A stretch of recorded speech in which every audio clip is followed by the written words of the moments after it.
Hello and welcome to Lansing Pulse. I'm Ken Miller, joined as always by City Administrator Tim Vandall. Tim, let's start with a development and construction update. First up, progress report on the future aquatic center that's over there on West Mary. I drove by it today, and it amazes me. The last time I drove by it was probably 2 weeks ago, and the site looks different. Oh, yeah. Yeah. They're making a lot of progress right now. So they've had a few concrete pours there. So when you're actually up next to it, you can see concrete in a lot of the areas. I think it's in like the deepest part of the pool. Some of that is being poured, and then the transition area between the 10 or 11 feet to I think the more shallow part, that's starting to be poured. So there's a lot going on out there. Even aside from those concrete pours, I think people can really start to tell what it's going to look like now. Yeah. Like you can certainly tell that the parking lot is on the east side of the property, and the pool and slides and lazy river will be on the west side of the property. So that's been incredibly exciting. And I think we've touched on this before, but I know we had a lot of residents reach out to us and say, you know, that's such a beautiful area with all of those trees. Right. We want to make sure to retain as many of those trees as possible. And, you know, now when you look at what the site is like, the area that they're going to use has already been graded. Right. So you can see that. I mean, that whole area is going to be surrounded by trees. So it's just going to be a beautiful facility when it's complete, and I'm excited about it. So right now, every 2 weeks, the staff, the engineering team, and the contractors are getting together to have a construction meeting to talk about what's going on, what's new, and things like that.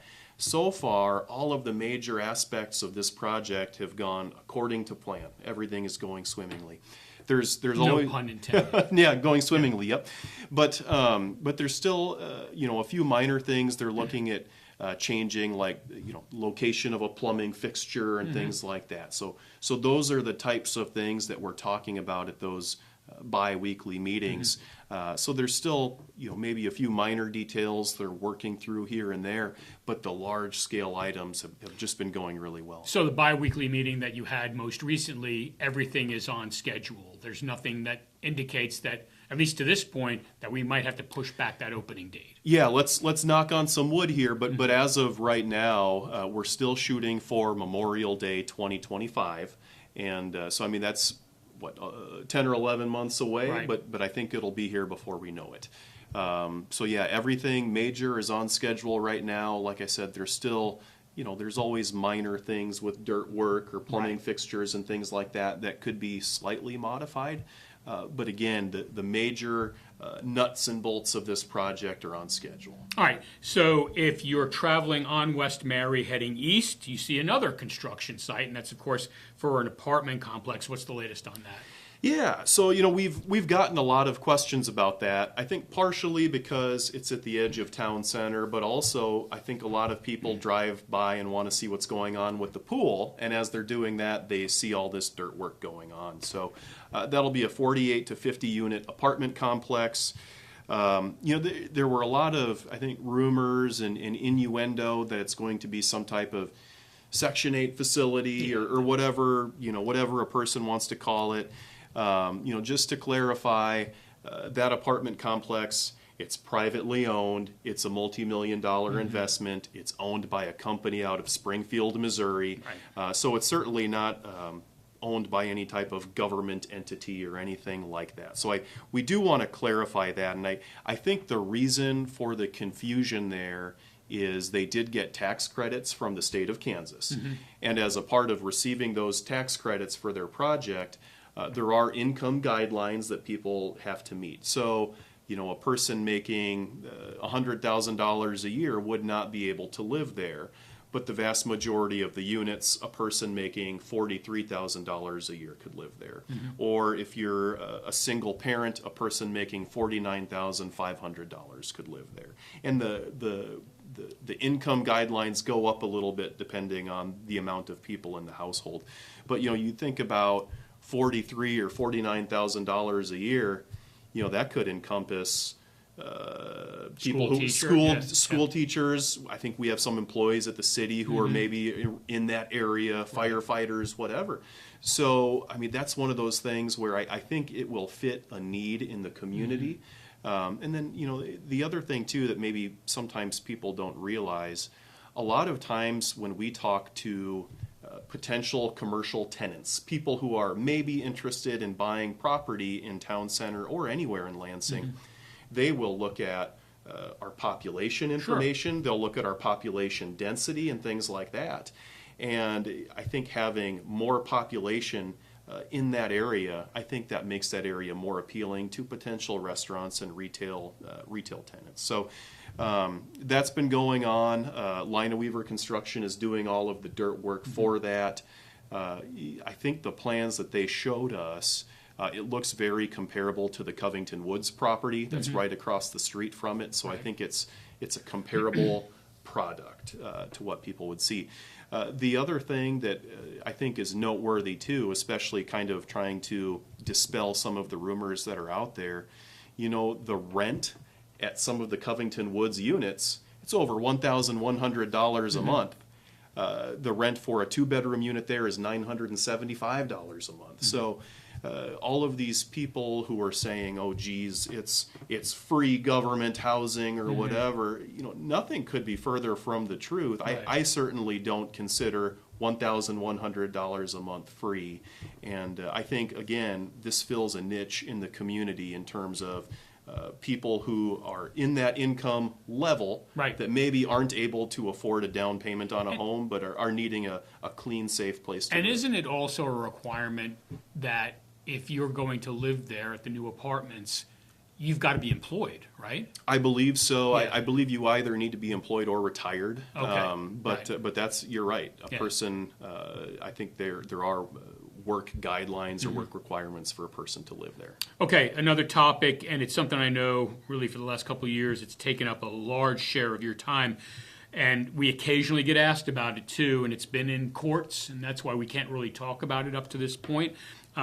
But what is the update on status of fire protection in Lansing, and I guess not only in Lansing, but some of the surrounding area as well? Yeah. Well, so first off, you know, I will ask you to go back and think about in 2003, the city of Lansing contracted with Delaware Township for fire protection. What I think we're looking at doing right now is an incredibly similar arrangement to what we had back in 2003 with a partnership with Delaware Township to contract with us for fire protection. Right. So to sum it all up, that's what we're looking at doing. Communities like Bonner Springs do things like this, Lawrence, things like that. So it's pretty common for cities with full-time fire departments to service rural areas, incredibly common. So we're working on that right now. We're looking to have a partnership with Delaware Township agreed upon in the next maybe 2 or 3 city council meetings for the same amount that everyone's paying to Fire District 1 right now, which is about 9 mills. So one thing that, you know, right now, but also in the Lansing Connection and over the next couple of months, we're going to be trying to get the word out to folks because technically, since it would be a city fire department and not Fire District 1, it will look like the city is increasing the property tax mill levy 9 mills. But when you consider that Lansing will not be a part of Fire District 1 anymore, from a property tax standpoint for our residents, it'll be a wash. But again, I think when you get that first property tax update from Leavenworth County, it will look like that. The mill levy from the city will look larger, but it'll also have one fewer line because Fire District number 1's mill levy won't be there, correct? For Lansing residents, that's correct. Yeah. So we're working on all of that right now. There's, you know, like you alluded to, there's been a lot of background stuff that we're working through.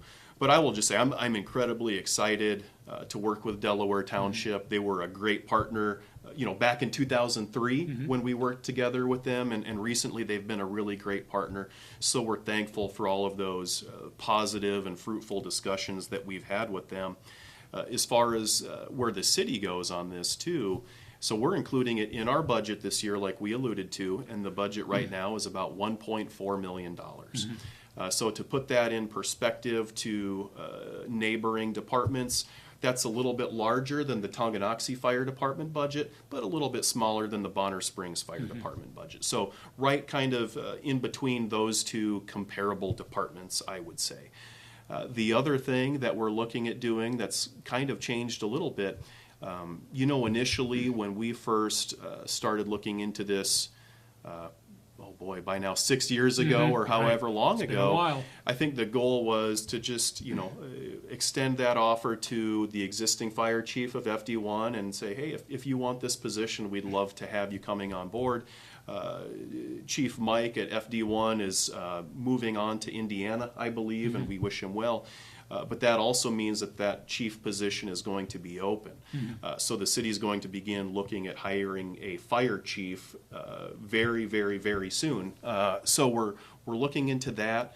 We're honing a job description right now, kind of trying to figure out the type of person we're looking for. In reality, some of the biggest qualities that we're looking for in a person is somebody who's in the area, but somebody with a lot of experience. And that was one of the things that was incredibly important for us. Just someone who's nearby, kind of knows the background, knows a lot of the crew, the staff, whatever, but also just has a lot of experience. And so that's kind of our goal for the person we're looking for. And, if I can toot the horn of the city for a little bit, we have been so fortunate to have so many long tenured employees in leadership positions. You look at our police chief, Steve Wayman, who's been here for 30 years or however long.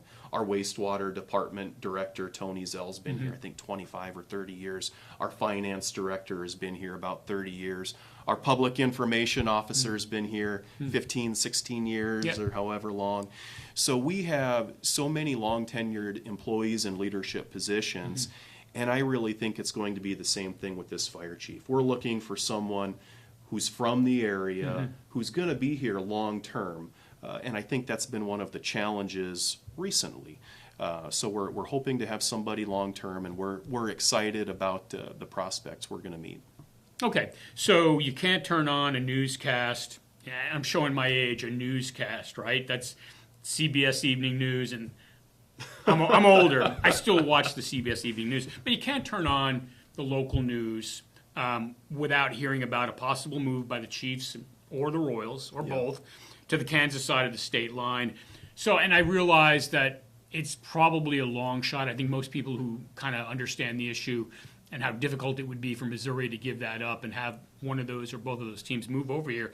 But obviously the state with the Star Bonds has set it up so that could become a reality. So has there been any discussion that you're aware of or been a part of about how that kind of relocation might impact it? It's probably not going to be in Leavenworth County, but if it's in Wyandotte County, how that might impact us in Leavenworth County. In terms of specifics, like at council meetings and stuff, we haven't had that discussion yet. But I know some of our council members have had that discussion with me about what does that do for Lansing? What does that do for housing development in Lansing? What does that do for potential commercial development? All of the sudden, maybe that leads to a new hotel. Maybe that leads to more restaurants and things like that. So I would certainly think something like that, whether it's the Chiefs or Royals or both, I think that would be beneficial to the Lansing economy. I really do. There's a lot of balls in the air, a lot of things that I don't control. Right. So it'll be interesting to see how that shakes out over the next few years. Another thing that I think we really need to keep an eye on, and this goes whether it's the Royals and Chiefs, but also the World Cup coming up in a couple of years, is our rules for Airbnbs and VRBOs. Good point. Yeah. That's something that I think is going to become more and more prevalent in the area, regardless of whether the Chiefs and Royals come to town. So that's something that we kind of need to keep a close eye on and perhaps update. I do want to say there are some homeowners associations in towns that regulate those types of things. Like I don't even want to get into it, but I think there are a few that regulate whether or not you can have an Airbnb or VRBO in your home. But I think it would be a good thing for the city to look at rules like that, just to make sure that we're on the same page. But also, I think a majority of the cities in the metro are going to be looking at that too, especially with the World Cup coming up. Right, right.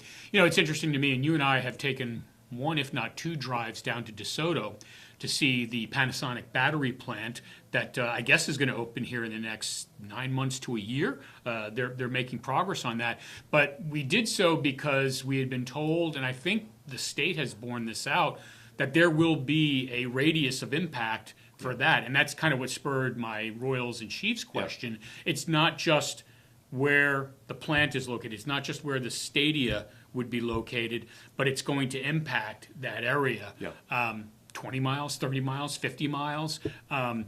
It's going to be interesting to see because there is a lot of development happening on our doorstep, so to speak. And there's the potential for more, and it could impact Lansing. Absolutely. Okay, last question. We're recording this in late June, and in fact, in 3 days, we are going to have our Independence Holiday fireworks show and associated event out there this year at Lansing High School, different location. Talk about what a large event does for the city. And we're talking about economic impact. This is a one-day event. Obviously, there's more than just Lansing residents who attend this, so there's people coming in from out of town. But talk about economic impact, and maybe even more so, what do events like this do for community building? Because, I mean, there's at least 2,000 or 3,000 people out at these things every year. You know, in terms of economic impact, you know, I got to tell you, I can't imagine something like this breaks even, right? But one of the things that I would remind folks about, you know, a program like this, it's funded by our transient guest tax. So it's not funded by property taxes, not funded by sales taxes. It's funded by our 3 lodging facilities when people stay in hotels in Lansing. There's, I think, a 7% transient guest tax. It's an additional tax. It's an additional tax for people who are traveling to your town. And quite frankly, every city has that. They fund city events with you know, those funds, and that's how we fund our events. So I think it's going to be a wonderful event. I'm incredibly excited about it. I was hearing about the DJs. I think Nick and Tammy. Yeah, they're local. They're local Lansing folks, so that's exciting. I think the main band is called Sass Monkey, and I've heard they're pretty good. I think there's some great food trucks that are going to be there. I think there's inflatables and games for kids. So that's going to be great. I think there's going to be a dunk tank with some prominent citizens and residents potentially to be dunked. So that's exciting. There's just so many wonderful things going on with that event right now. The other thing that probably needs to be repeated time and time again is that it is at Lansing High School this year. We've switched the location a little bit. And one of the things that we were hoping for, you know, at that location, while it's not in the middle of town like town center, it is close to a couple of subdivisions. So we're hopeful that some people in those neighborhoods could walk to the event. There's 200 or 300 parking spots out at Lansing High School as well. So I think it's going to be a wonderful event. Beyond that, too, we have shuttles, I think, that are coming from the intermediate school and elementary school, I believe. So that's another option for folks to get out there if you don't want to deal with the hassle of parking or anything like that. So I think I'm just incredibly excited about it. Denise Souza, our event planner, she's been doing a great job. Josh Gensler, our community and economic development director, he's been doing a great job. So just I think it's a wonderful event to build community pride, and I think it's going to be a wonderful time for people, and I would really encourage folks to go. And as of right now, the weather looks like it's going to be perfect that night, so fingers crossed that it stays that way. All right, I've been speaking with City Administrator Tim Vandall for Lansing Pulse. I'm Ken Miller.